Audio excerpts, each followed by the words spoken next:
الرحيم أولا waxaa mahadsan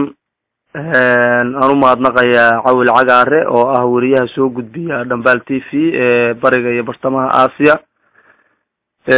waxaa kaloo mahadnaqayaa dhamaan Dambal TV iyo hawlwadeenadeeda oo aad isugu mashquuliya in ay u soo gudbiyaan dadkooda xog rasmiya iyo ismaqal xiiso leh aad iyo aad baan idinku mahadnaqayaa waxaana leeyahay waad mahadsantihiin sida wanaagsan ee aad hufan ay ku dhahan tahay daacadnimadu ee aad barnaamijyadiina u hirgelisaan xaqiiqda iyo runtana ugu dhaweysaan inta ka bacdi waxaan idin soo gudbinayaa gabayleeyaha boos wada mara oo aan muddo hore tiriyay ayaan rabaa mar labaad inaan umada khaatimo ugu celiyo sida aan u jecelnahay iyadoo nin saaxiibkaya uu gabayga run ahaantii aragtida oo ka muuqata aan markaan arkay sida uu dadaalayo haddana uu wax kala qoqobayo ayaan gabayga u soo bandhigay marka waayo dad ba waxay isu tusayeen iyagu wax qabanayaan oo dadka kale aysan waxba qabanayn ama reeraha qaarkood wax qabanayaan oo reero kale iyagu ay yihiin kuwa wax burburinaya marka inay qofku uu bal aragtida meel loo wada jiheeyo ee ra'yi kulli dadku isku ra'yi ahaan maayo ra'yigu inuusan iska hor imaanin ayaa looga jeedaa un aragti ahaan wuxuuna yiri sidan hoyaalayey hoyaalayey hoyaalayey hoye allah hoye hobaalayey hobaalayey hoy abdiyow bayaankaagu waa baahidan qaboe hadba waxaan bineeyaa wixii bilaa xigalkeene maniga tolkeen buruuriyo beenu kala sheega darkiyo wadnaha maniga balu kala qaada buruudkayga mana jabsho burunjiday dhuux farax iyo cabdi iyo maxamuud maniga kala basbaasaya maniga baa kala eriyo beesha habar waaya buruudkayga mana jabsho burunjiday dhuux geelabaha shibadiya bahalku eegtaaye nin tolkii ka baxay cadowgu waa biliiliiqaystaaye biryo wuxuu ladnaadaba marba beelahaa leeshaaye buruudkiinu waa wada jiriyo beesha wada taale boos wada maray kala tagi wabarhkuma taale boos wada maray kala tagi wabarhkuma taal anigoo barwaaqiyo ku jira bayti iyo raaxo iyo baabilaahi furiyo barashadii diinta buuhoodle taleex boocaniyo bohol guduud baal oo dadkay bari u ahaaday war mana abaar boloola iyo bacadu soo guura mana bidhaansada waxaan baraka reebaynin buruudkayga mana jabsho burunjiday dhuux afarta bayaan shay haddaan bal kale u labto fulayba beqeegee si waa inuu bareeraye waa inuu bogadshaa dadkii biliicu sheegaye beelaha SSC waxaan ugu bishareey baxdow farasa waa inuu gammaan kor uga boodaye brofeysar farac caaqil iyo boqor mas-uul qaaday baaxiskii siyaasiga noqdiyo badowga hawjooga bangaalooyinkiile iyo midaan bulku hooyanaynin kii boqol halaad haysta iyo sabool baha guuranaya sida baraaha roboonkooday baaqi suugu yeedha war bandheeya talaado halkii deeganku ogaada beegsada rasuulkoo ilaah bari u ahaada afarta bayaan shay haddaan bal kale u labto burge iyo bakhayl iyo midkii balu soconaya bidhi qaataliito hunguri ku burburinaya baydgaab wadaadoo sharciga been ka fidinaya waryay idin belayn dunidu waa baratamaysaaye buuggiinu waa meel sariyo badhaha soomaali boos wadaha maray kala tagi wabarhkuma taal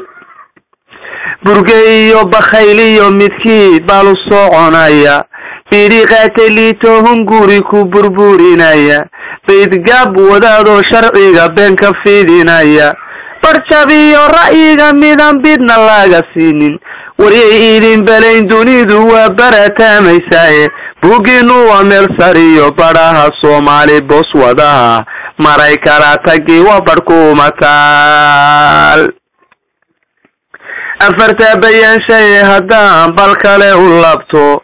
war buugaan akhriyay maansadaan idinku baaweeyay buugaan akhriyay maansadaan idinku baaweeyay waa inaad barwaaqiyo heshaan barax nabadeede oo adduunida dulo bogiyo barka noqotaane oo adduunida dulo bogiyo barka noqotaane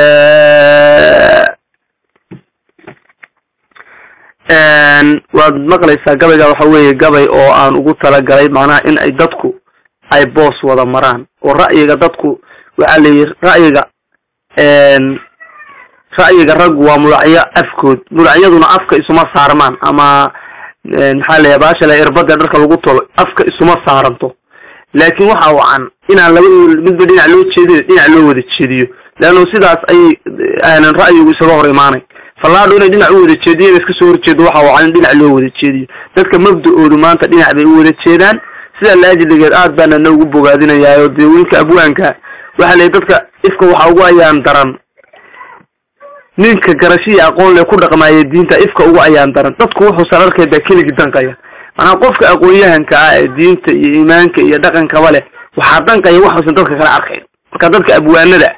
danqashadoodu way ka fara badan tahay dadka caadiga ah way ka dareen adagi marka aad iyo aad baan ugu hambalyeeynaya Dambal TV iyo maxaa la yahay bahda aftaag oo dhan iyo warbaahintooda aad iyo aad baan ugu mahadnaqaya sida qiimaha iyo qadarinta leh ay dadka u qadarinayaan oo ra'yigooda iyo wax uu qof walba qabo uga dhigaysanayaan marka mar dhaweydo maal dhaweydo uu midigu lahaa maxay tahay khaatumo ayaan iyadana khaatumaana u fasirayaan waxaan ama uu igu lahaa way kala tagtay kala dhaqaaqday xaganay kala aaday waka maanta wataan sheeginay ayaan isagana waxaan ku khaatumo maxay tahay markuu yiri ayaan isagii ka bilaabay waxaan khaatumo waxay tahay waa khayr eeba keenay aqoonyahan garasho dheer iyo shacabka bineeyay oo biiri qaatiliiti iyo booli cune ma burin karo mana bayrinayaan oo bir yaleeshaan ana biiri qaatiliita qof hunguri uu socday awal bodantiisu baa idin wax una uusan ahayn qof inuu wax dadka iyo dalka wax u qabto taariikhna ka taga aysan ahayn bileexin karo marka biiri qaatiliiti iyo booli cune ma burin karo mana bayrinayaan waa bir yaleeshaan shacabka bineeyay aqoonyahan garasho dheer iyo garaad baa bineeyay waa bir yaleeshaan cid leexin kartaa ma jirto marka insha Allah iyadana waxaan rabaa inaan fanaanin kooxda hidaahiya raac inaan u soo bandhigo oo ay fanahan insha Allah u soo gelin doonaan dhawaan waa waxyaalaha soo socday kamid tahay aad iyo aad baan ku mahadnaqayaa Dambal TV gabaygaatan in yar tafsiir inuu ku celiyo macnaha anigoo barwaaqo ku jira baydi iyo raaxo saaraan aal iyo macnaha meelaha goobaha kale oo tilmaamay buuhoodle taleex boocame awr boogays bohol guduud intaaba aal mana abaar bololay iyo bacdu soo guuro markuu ku leeyahay waxay uga jeedaa macnaha maamulada hareeraha aniga qofka aqoonyahanka hadalka harqad baa la geliyaa ee lama qaawiyo way qof weyn uu iska fahmayaa ma aqoonyahana bacadka iyo macnaha abaar bolola waxa la yahay gobolada galbeedkana ugu aqaana markaan arkay aadna nin ugu aqoon dheer baan oo xagga galbeedkana ugu dalka u badiya waa meel gebigeedu oo abaar oo bololo gebigeedu xataa tan abaar haynin inay abaar ka jirtaa moodaaba dhinacana waaba bacad waa qorax dhinacan oo kala bariga inaga xigana isna waaba bacad marka ninka meeshan ka guuray intuu nidaal ka guuro iyo hawdba ka guuro abaar bolola ama bacad u guuraya yaanigu ka kole ka meehi way ana labada maamul ee hareeraha ka xiga midna waxa la yahay abaar bolola midna waxa la yahay bacad sida waa inuu la kala socdaan dadku oo u fahmaan gabayga meeshaan u jeediyo ujeedada qotadiisu ay tahay waxaan u malaynayaa burgaha iyo bakhaylka iyo biirqaata dadku waxay la rabo inay iska ilaaliyaan waa shantan nin waxa weeye biirqaata liito hunguri ku burburinaya burge oo ameed de markaan fulaynimada markay badato waxa la yahay burge waa qof waxba ma hubsado waana